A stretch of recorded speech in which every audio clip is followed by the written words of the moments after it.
Hey guys, Frontwoods Farmer, welcome back to the channel. Today's gonna be a little different than what we do generally on the channel. So if you're not subscribed and you found this video and you found it useful, the information, hit the like, hit the subscribe button, and always hit the bell notification next to the subscribe button. That way you get all my new videos. So let's kind of get into it. Right now we got this smartcore flooring. It's been in our house for probably over a year at Lowe's. I don't even know if I can still get it, and I'm probably gonna need more. I under-ordered. I wanted to show you guys how to lay this. If you have old floors, if you're older, younger, whatever, you just don't know how to lay this flooring, I'm gonna show you the easiest way, because this is my second time laying this floor. First time we used Swift flooring, it was garbage. I'm gonna give you an honest review. Everyone that's used to the channel knows that this is honest review time. You do not want Swift flooring. This smartcore technology, it's like a vinyl floor, but it's a floating floor. Yeah, that's what you want. So stay in, stay tuned, whatever you want to say. Let's get into it right now. All right, so I'll give you a little look before we get started. This is smartcore flooring. Lowe's handles this. Home Depot probably got a similar product. This is the color that we have. Notice this is it's all marked up for my kids. That's another thing. If you can't handle the kids and the yelling, you can leave the channel at any time. It's no offense taken there, but yeah, there's going to be a lot of confusion on this video. I can't even get it out of the box right now because I'm working around so much. So anyway, what I like more about this flooring, here's the number if you like it. You can go to Lowe's.com. We actually did just check. You can still get this flooring. So anyway, what I like about this flooring, not only it's easy and interlocking, but it has this, it's almost like a floating floor. Like you put this foam down first when you do these floors, and it's already like that on the back. So I don't know if that's for like if you're doing masonry instead of a subfloor, like a plywood floor or wooden floor, but we already have our foam down. I'm going to show you when we go ahead and start ripping it out. But I just kind of wanted to show you the product. Not that it's real great next to my filthy floor, but that's it. And I'm going to show you how these all interlocked. And right now we're going to get into what tools we need to start this job first. Okay, here's honest review time. This happened within a month of installing this floor. Because I didn't have the receipt, and the people even recognized me at Lowe's, they decided to go, you ain't getting new flooring, even though it has a warranty on it. So this is what happened here. And remember, this stuff was supposedly made for moisture. Let's go into the bathroom and I'll show you what the other Swift flooring looks like. Okay, here's the bathroom. Now, the problem with the bathroom is it's near the shower. Whether you caulk this floor or not, what happened is, besides all the chips, and the sales rep said, hey, this is for kids. It's real adorable. Hey, it's water resistant. Frontwoods Farmer. This is good floor. Nope. So I guess what I'm saying is whenever you go to Lowe's and you get your flooring, do the research. They have different types and different brands. Do your research. Watch YouTube. Read Google reviews. Read every review, every video you can before making a purchase of thousands of dollars, because they will not at times back their products. If you happen to like the flooring that we're using today, the smartcore 100% waterproof flooring, we got it in barren oak. Another thing I should mention too during this video, I have kids. It's gonna get loud, it's gonna get crazy, but just keep watching. You're gonna figure out how to lay this flooring eventually. So, not ripping on Lowe's today. However, they will say that this flooring is in stock. Then when you go to order it, it's gonna say it's 3 to 7 days out. So don't get all excited. They almost have none of this. And whenever they do, there's like 2 boxes on the shelf. Just forewarning you. So this, even on the box, unlike the Swift, says waterproof. So this you should be able to submerge this, and there you go. It should not be swelling up. I'm not sure. Lowe's sells all these bluehawk little tools. If you want to make a tool like this, you can, but just easier to buy. Right there. And this is what it includes. And you need this to lay this flooring. It's not 100% necessity, but it makes your life much easier. Also, some sort of rubber or wooden mallet. A dead blow hammer. This is going to work perfectly. So you need a dead blow hammer, rubber mallet, something of the sort. You need your flooring. You also need that little kit there. It makes life easier. You need a hammer with a straight claw.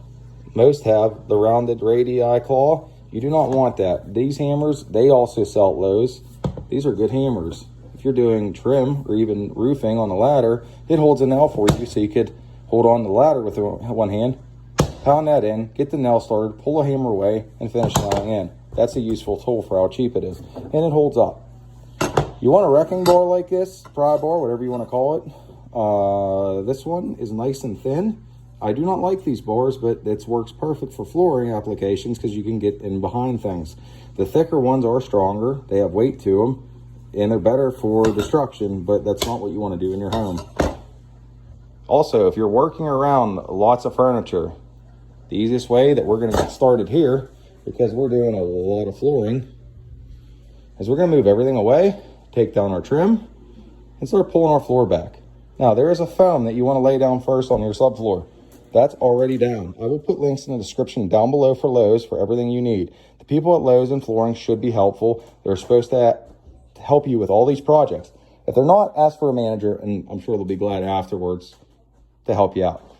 So let's remove our trim first, get our flooring up, and our foam we're going to reuse because this floor is not that old.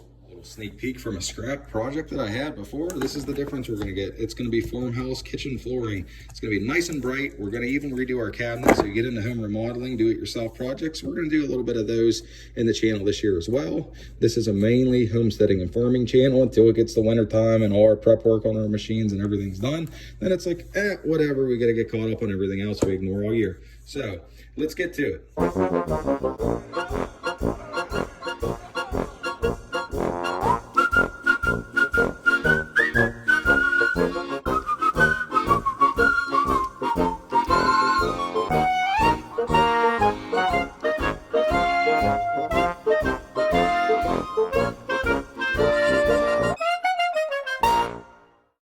We're about done here, as you guys seen us all moving and all my little helpers. We're going to get that barrister bookcase out, which is a little bit fragile, so we're going to do that ourselves. Now, you want a clean workspace. The reason why is not only so you don't get things in your feet, and it's just irritating. It's nice to go and you have something real nice and clean, not being OCD, but we're going to be working in here, so we're going to be living in this area essentially. You want to clean it up. So we're going to broom this little bit of crud up, and we have a nice clean work area. We're going to start removing this trim, and you guys will see. Let's get back on the music and get working.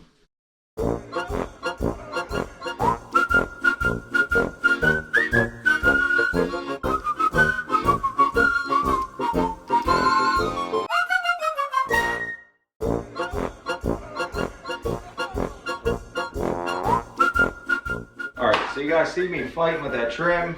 If you are new to construction, it's best to leave the trim as together as you can, number it if you need to, and anytime you're working on any project, you work from left to right, unless you really can't. So I'm gonna finish unscrewing these out of the wall, get a little can, put your screws in, put your nails in, salvage what you can, salvage what you can't, and yeah, let's keep going.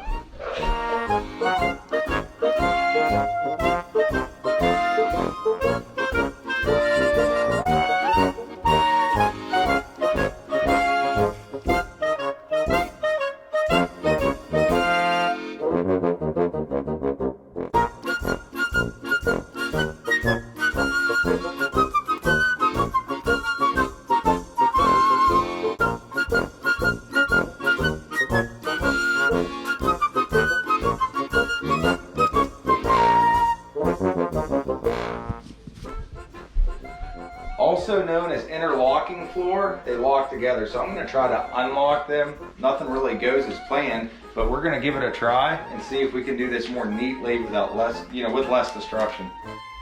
What I like best about this flooring is it's textured, so it feels like real wood. Where the Swift is very, very slippery and it's shiny and smears. This should clean up pretty decent whenever you spill something. And it doesn't hold the crud. It is comparable to the linoleum floor that you get in the roll. It's actually what I believe this is made out of, and it's really durable. It was very hard for me to put this gouge in here. Another thing I've noticed too is as you gouge this floor, not only it being very difficult, but it retains the color. When you gouge the Swift floor, even with a little putty knife or something like that, you see a light brown. That's terrible. At least this deep, you can probably hand sand that out. Maybe we'll give that a try too. This is exactly what has been happening to our floor since day one. This is that foam I'm telling you about. It comes in a roll. I don't need to show you it, but I'm gonna put a link in the description down below.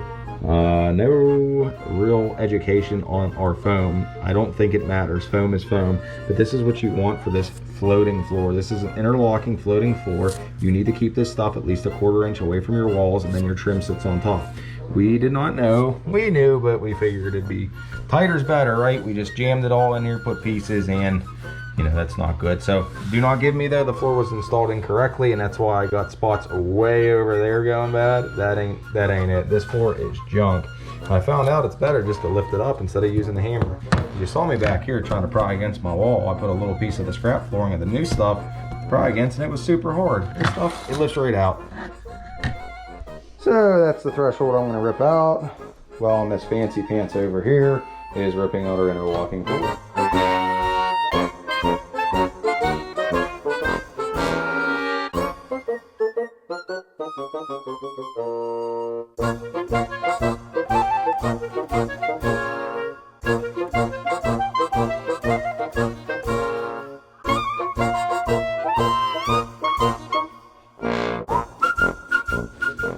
It's all about neatness. Stack your floor. If you need to chuck it out the window, that's fine. Keep it in the same plow. Clean it up every day.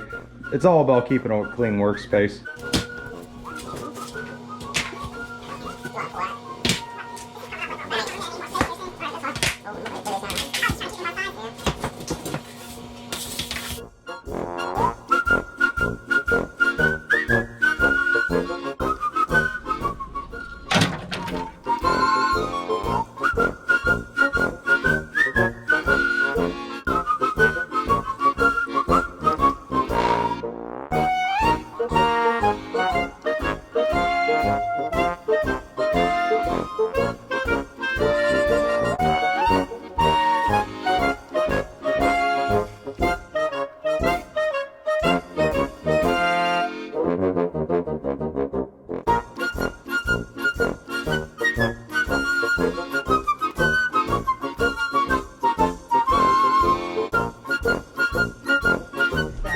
Okay, so this barrister bookcase, we didn't think about it. We should have threw it in the hallway. It's not going to slide too good on air, and it's very heavy. So this is when you have to improvise. We're going to get some old flooring tore back up right here. Put a few planks down, slide her back over here. Once we install the new floor left to right, remember, we're going to just slide it right off the old planks to the new planks, and then just keep going and then slide it wherever we want.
Okay, so this part of the island was an addition. This was the original. There's nothing but a subfloor on that side. So we're gonna have to keep pounding the crowbar around here and just pulling it up and cutting it with an X-Acto knife. One thing you could use that we do not have is a multi-tool. It's like these little fingers here. It could cut down, makes life easy. You pull it out. Same with this. I do believe I might have a small circular saw wood blade though, so I'm gonna go look and figure it out, but we're gonna get this flooring out too.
We just got all the flooring out. Everything's a disaster, as you've seen.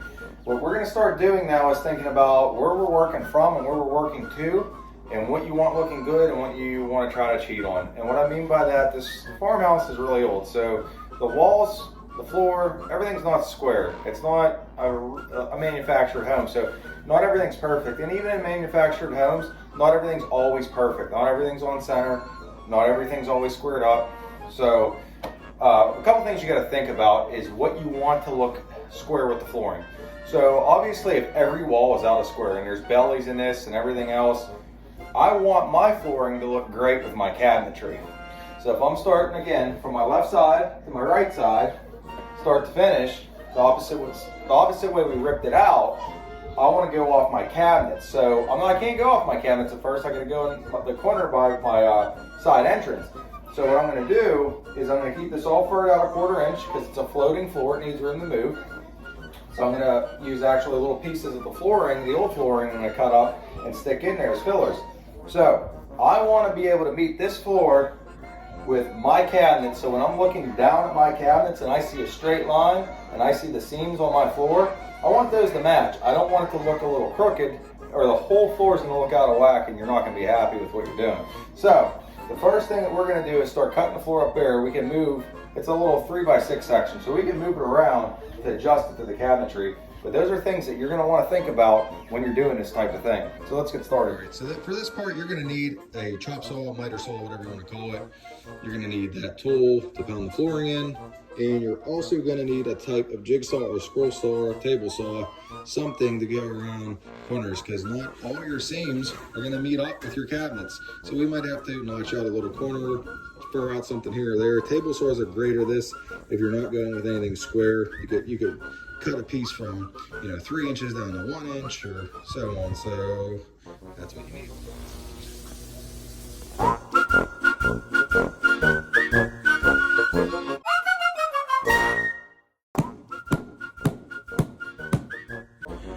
So we took our measurement as we're going from our straight edge, from that gap to that gap, and this gap to this gap. We got 16 5/8 and 16 5/8.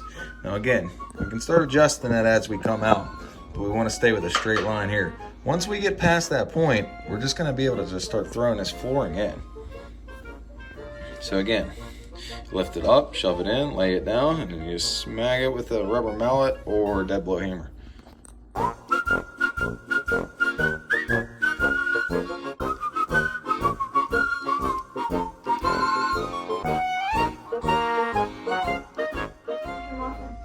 now we have this threshold. We're gonna have to cut. I made one cut already, but I wasn't sure where I wanted it. I'm just gonna tuck it an inch in and then make my cut with my circular saw. I set the depth to the depth of the flooring. That way it doesn't rip up the foam underneath.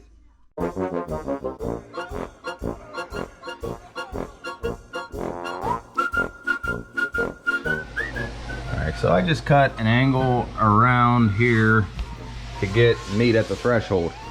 Now, to do that, you can actually use on this flooring a knife, just score it as many times as you need to, break it, and then you're going to want to cut the underside, the subflooring on it. Now, what I used is a JigSaw. It's a DeWalt, there's the number. It's a really nice saw, and I'll also put a link down below in the description for some of these tools.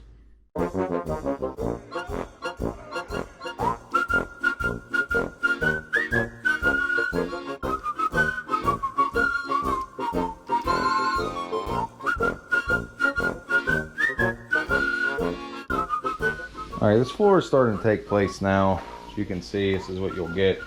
You're going to not want to take your spacers out of the back, because what will happen is you can move the whole floor like I did. The reason why I did that and I put my trim on there is because it's pretty stiff. I had to clean up. I'm working in a small limited space. I'm going to try to go easy, put more of my weight on here so I don't move my floor. But general rule of thumb, you're going to want to leave those stiffeners in and put the trim on right when you're done with your last piece of board. Now, over here, as you can see, we can't get in with this anymore because this is how you tighten up all your pieces. And when you do that, there's two sides to this, if you can see. So this side is so you can lock this on your floor, which it does slip, but it's not going to damage that interlocking edge. This side will. You can do this gingerly, but you do not want to pound. You'll break your interlocking seal there. So what you're going to want to do, okay, is get this, and this side's padded, so try to use that. And again, you're not going to want to go. You're going to want to go there. You're not going to want to go over here because you'll smash it. Go there, and that's how we're going to have to pound that in. The trick is to get this in first, like we said, and then set this. What I've learned though is after this is all said and done, I take this tool and I go all the way on the edge. Remember, not where it interlocks, but the edge of the flooring, and I tap it this way. And you want to seal these gaps because over time that could work itself free if it's not totally in. And then what I do is I take my dead blow hammer and I just kind of pull as I'm smacking. And I get it everything locked into place. Not hard, just enough to get it locked in.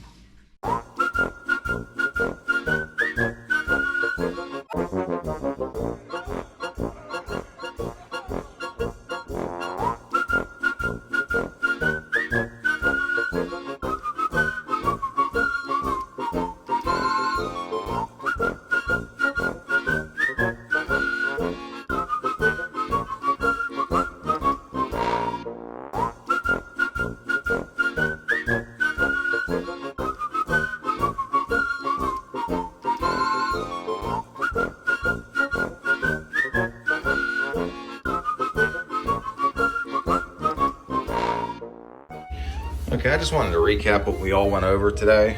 So this wasn't the most informative video, but this will get you started in vinyl snap lock flooring.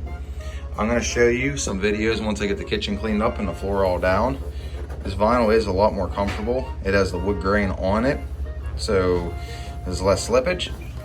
When your starting piece, you can pretty much just put it in. It's always nice to hammer these joints as tight as you can without damaging this edge.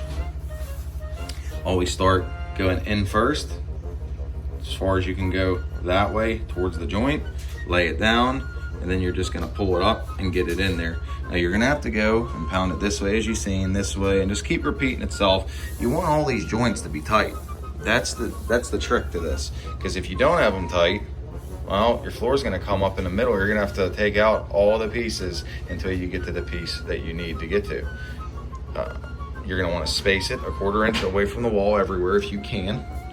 You do not need the subfloor foam. It comes with that, but I still used it because we already had it laid down, the tools. I would say you definitely need. They come in really handy. You can make these, but for how much they cost, it's a lot faster, easier to buy them. Your labor's worth something.